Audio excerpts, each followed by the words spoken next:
দেখো বন্ধুরা, এঁচোড় চিংড়ি আমি কিভাবে তৈরি করলাম দেখেছো তোমরা। এইটাই কিন্তু আজকে আমি তোমাদের সাথে শেয়ার করব। কচি এঁচোড় এখন খুবই পাওয়া যাচ্ছে বাজারে। এই সময় এঁচোড়টা পাওয়া যায়, ওই জন্যই আমি এই রেসিপিটি তোমাদের সাথে আজকে শেয়ার করছি। নমস্কার বন্ধুরা, আমি মিতালি রান্নাঘরে আমার বন্ধুদের স্বাগত। আবার আমি একটি নতুন রেসিপি নিয়ে তোমাদের সামনে হাজির হয়েছি।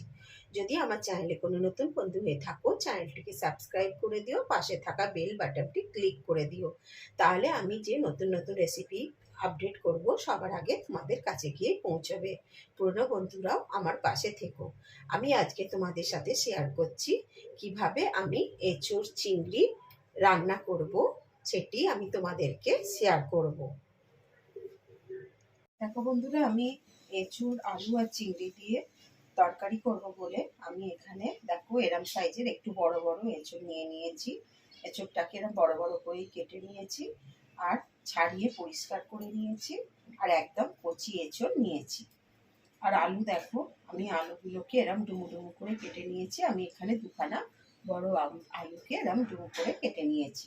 আর আমি একটু বড় বড় চিংড়ি নিয়েছি। চিংড়িগুলো আমি ধুয়ে পরিষ্কার করে নিয়েছি। দেখো বন্ধুরা, আমি এখানে চিংড়ি মাছের মধ্যে একটু নুন নিয়ে নিচ্ছি আর একটুখানি হলুদ নিয়ে নিচ্ছি। নিয়ে আমি চিংড়ি মাছটা ম্যারিনেট করতে দিচ্ছি। এভাবে চিংড়ি মাছটাকে আমি মাখিয়ে নিলাম। নিয়ে আমি চিংড়ি মাছটাকে কিছুক্ষণ এরমভাবে মাখিয়ে রেখে দেবো। এদিকে দেখো বন্ধুরা, আমি কড়া বসিয়ে দিয়েছি ওভেন জেলে, কড়াতে জলও দিয়ে দিয়েছি। আমি এবার কড়াতে এঁচোড়গুলোকে দিয়ে দিচ্ছি। এঁচোড়গুলো আমি একটু সেদ্ধ করে নেবো। এঁচোড়টা খুবই কচি, বেশি সেদ্ধ করবো না, অল্প একটু সেদ্ধ করে নেবো। আমি এর মধ্যে একটু হলুদ দিয়ে দিলাম, তাহলে এঁচোড়ের মধ্যে একটু হলুদটা ঢুকে যাবে। আর একটু নুন দিয়ে দিচ্ছি, নুনটাও একটু এঁচোড়ের মধ্যে ঢুকে যাবে। দিয়ে আমি এইভাবে ঢাকা দিয়ে এঁচোড়টাকে সেদ্ধ করে নিচ্ছি। এরকম ঢাকা দিয়ে দিলাম, আর যখন ফুটে যাবে আমি গ্যাসটা কমিয়ে দেবো। দেখো বন্ধুরা, আমি একটা মশলা করবো বলে মিক্সির জার নিয়ে নিয়েছি। আর এর মধ্যে আমি দেখো কাঁচা লঙ্কা দিয়ে দিচ্ছি কটা।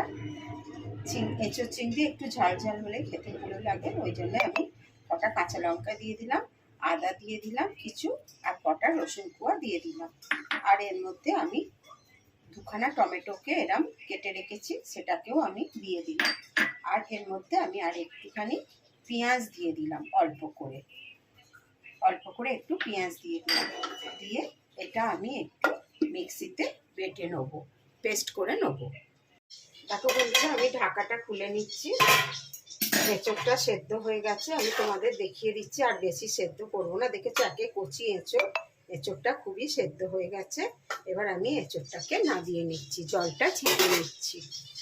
দেখো বন্ধুরা, কড়া বসিয়ে দিয়েছি পরিষ্কার করে। কড়াতে এবার আমি সর্ষের তেল দিয়ে দিচ্ছি। আমি সর্ষের তেলেই এঁচোড়টা করবো।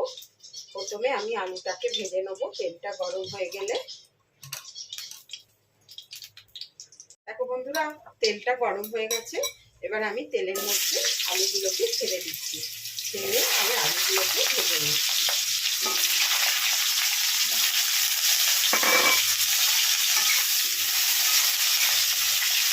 আর এর মধ্যে আমি একটু অল্প করে নুন দিয়ে দিচ্ছি, অল্প করে, বেশ আলুগুলো একটু নরম হয়ে যাবে, নুনও ঢুকে যাবে।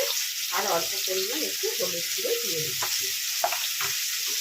আলুর কালারটা দেখতে ভালো লাগবে, এইভাবে আমি ভেজে নিচ্ছি আলুগুলোকে।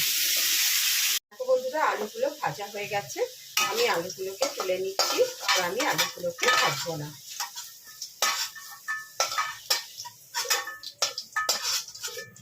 এবার আমি এর মধ্যে আর অল্প একটু তেল দিয়ে দিচ্ছি। দিয়ে আমি এঁচোড়টাকে একটু ভালো করে ভেজে নেবো। একটু তেল দিয়ে দিলাম, তেলটা একটু গরম করে নিচ্ছি, তারপরে এঁচোড়টা ছেড়ে দিচ্ছি। তেলটা গরম হয়ে গেছে, আমি আবার এঁচোড়টা তেলের মধ্যে দিয়ে দিচ্ছি। দিয়ে একটু ভালো করে ভেজে নিচ্ছি।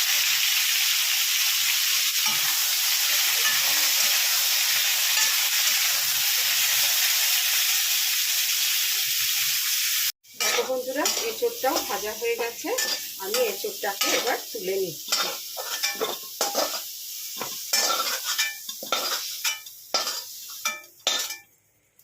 তেলটাকে তুলে নিলাম। এবার আমি আর একটু তেল দিয়ে দিচ্ছি, দিয়ে এবার আমি চিংড়ি মাছটা ভেজে নেবো। বেশি তেল দেবো না, অল্প তেলেই আমি চিংড়ি মাছটা ভেজে নেবো। দেখো বন্ধুরা, তেলটা গরম হয়ে গেছে। এবার আমি তেলের মধ্যে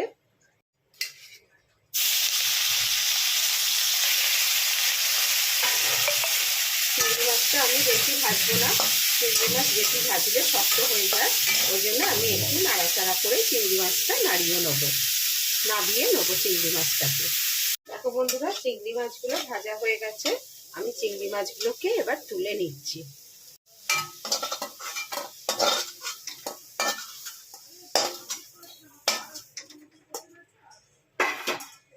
আবার আমি কড়াতে একটু তেল দিয়ে দিচ্ছি।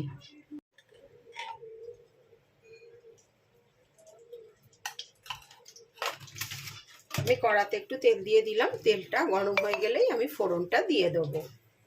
আমি ফোড়ন দিয়ে দিয়েছি, দুটো তেজপাতা দিয়ে দিয়েছি, দুটো ছোট এলাচ দিয়ে দিয়েছি, একটা দারচিনি দিয়ে দিয়েছি, আর দুটো লবঙ্গ দিয়ে দিয়েছি, আর একটু গোটা জিরে দিয়ে দিয়েছি। ফোড়নটা ভাজাও হয়ে গেছে, মিষ্টি গন্ধ বেরিয়ে গেছে। এবার আমি এর মধ্যে কিছু পেঁয়াজ কুচিয়ে রেখেছি, সেই পেঁয়াজগুলোকে ছেড়ে দিচ্ছি, দিয়ে একটু ভাজা ভাজা করে নিচ্ছি পেঁয়াজগুলোকে ভালো করে। বন্ধুরা, আমি একটু এর মধ্যে একটু চিনি দিয়ে দিচ্ছি, তাহলে তরকারির কালারটা খুব সুন্দর হবে। একটু চিনি দিয়ে আমি একটু নাড়িয়ে নিচ্ছি, নিয়ে আমি পেঁয়াজটাকে ভালো করে একটু ভেজে নিচ্ছি। তো বন্ধুরা, পেঁয়াজটা লাল লাল হয়ে গেছে, আর পেঁয়াজটাকে ভাজবো না আমি। এবার আমি এর মধ্যে যে পেস্টটা করে রেখেছি মিক্সিতে, সেই পেস্টটা আমি দিয়ে দিচ্ছি।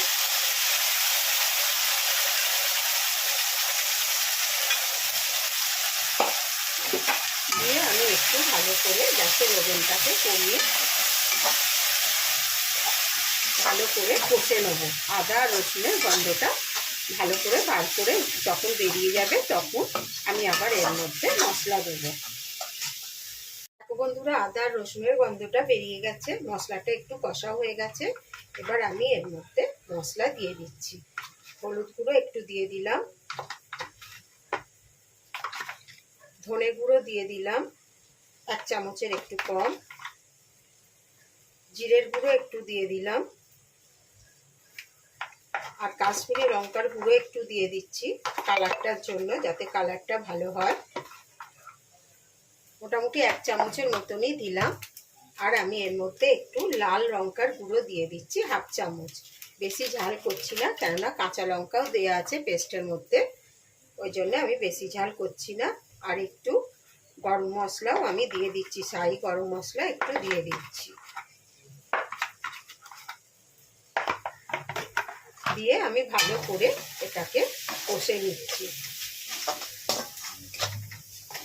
আর মিক্সি ধুয়ে মিক্সির গায়ে একটু ওই পেস্টের গায়ের মধ্যে একটু লেগেছিল, সেটা ধুয়ে আমি একটু জল দিয়ে দিলাম অল্প করে, দিয়ে আমি ভালো করে মশলাটাকে কষে নিচ্ছি যতক্ষণ না তেল বেরোয়। দেখো বন্ধুরা, আমার মশলাটা কষা হয়ে গেছে। আমি এবার এর মধ্যে আলুগুলোকে দিয়ে দিচ্ছি, আর এঁচড়গুলোও দিয়ে দিচ্ছি।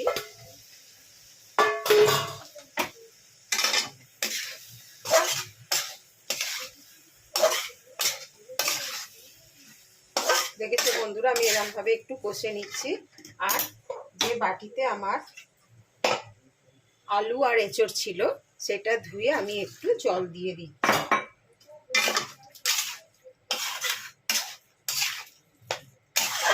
দিয়ে একটু ভালো করে আমি এটাকে কষে নিচ্ছি।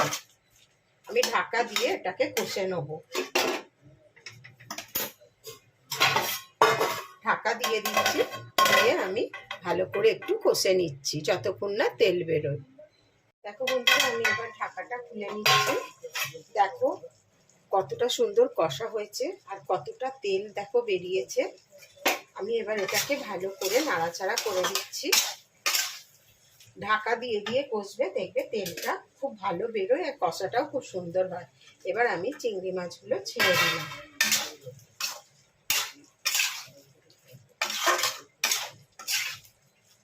দিয়ে আমি একটু চিংড়ি মাছ যে থালায় রেখেছিলাম সেইটা ধুয়ে একটু জল দিয়ে দিচ্ছি।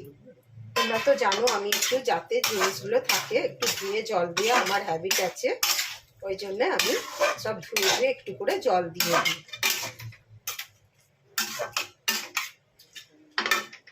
দিয়ে আর একটু আমি ঢাকা দিয়ে এটাকে অল্প করে কষে নিচ্ছি, তারপরে আমি জল দিয়ে দেবো। দেখো বন্ধুরা, আমি ঢাকাটা খুলে নিচ্ছি। দেখো আমার এটা কষা হয়ে গেছে। এবার আমি দেখো একটা ওভেনে আমি গরম জল করে রেখেছি, সেই গরম জলটা দিয়ে দিচ্ছি। গরম জল দিলে তরকারির স্বাদটা খুব সুন্দর হয়, আর এঁচোড়টাও তাড়াতাড়ি সেদ্ধ হয়ে যাবে। এমনিতে তো সেদ্ধ করা আছেই, তবুও আলু আর এঁচোড় আরও তাড়াতাড়ি সেদ্ধ হয়ে যাবে।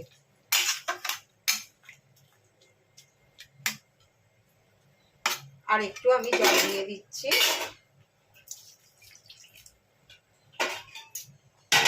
আর এর মধ্যে আমার, তোমরা ফলো করেছো আমি নুন দিইনি, এখন আমি নুন দিয়ে দিচ্ছি।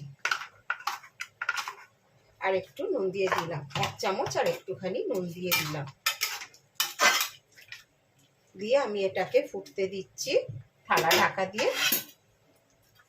তারপরে ফুটে গেলে আমি গ্যাসের ওভেনটাকে কমিয়ে দেবো। বন্ধুরা, আমি এবার ঢাকাটা খুলে নিচ্ছি। খুলে আমি দেখিয়ে দিচ্ছি, দেখো কতটা তেল বেরিয়েছে। দেখো, দেখতে পেয়েছো তোমরা? দেখো কত সুন্দর তরকারিটা হয়েছে আর কালারটা কত সুন্দর হয়েছে।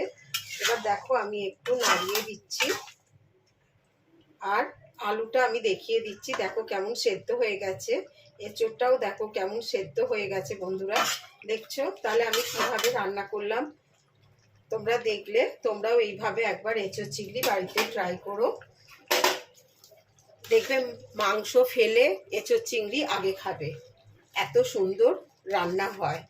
আমি এবার এর মধ্যে একটু আমার হাতে করা গুঁড়ো করে রেখেছিলাম গরম মশলা, সেই গরম মশলা একটু দিয়ে দিলাম। এতে তরকারির টেস্টটা আরও সুন্দর হবে। আর আমি গ্যাসের ওভেনটাকে অফ করে দিচ্ছি আর এটাকে ঢাকা দিয়ে রাখছি।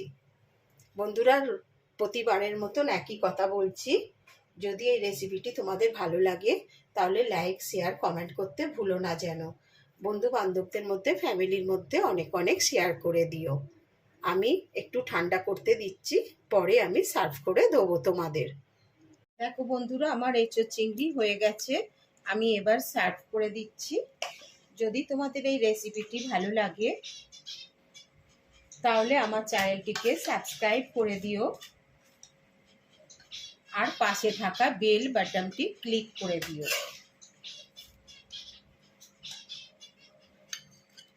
আমি আবার একটি নতুন রেসিপি নিয়ে তোমাদের সামনে হাজির হব। তোমরা ভালো থেকো, সুস্থ থেকো।